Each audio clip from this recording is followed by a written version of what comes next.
So we just closed the third quarter, so who is promoting, who's talking? Alcoa has unofficially kicked off the fourth quarter earnings season after the close today, and it promises to be less than an expiring reporting cycle. Total earnings for companies in the S&P 500 are expected to be flat this quarter for the same period last year, roughly similar to the flat growth finish in the third quarter. But with macro issues ranging from the fiscal cliff and the Fed to the outlook for Europe and China occupying investors' attention, it isn't clear at this stage if the deteriorating earnings picture will finalize or will final to spotlights that it deserves. Expectations have come down significantly enough for the fourth quarter. The actual results are unlikely to be worse than we experienced in the third quarter. Even the flat earnings growth expected this quarter is better than the negative earnings growth that was expected for the third quarter at the start of the earnings season.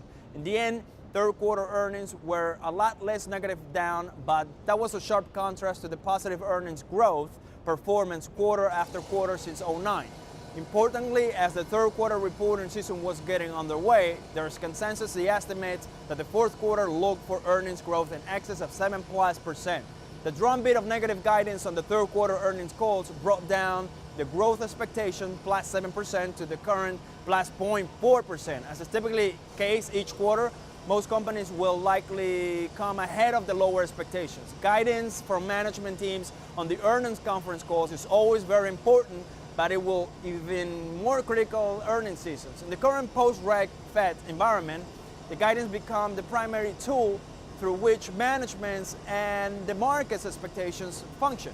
As earnings expectations from the coming quarters appear unusually optimistic relative to what we have seen lately, the consensus estimates peg earnings growth to ramp up from the flatline performance of the second half of 2012 to roughly +10%.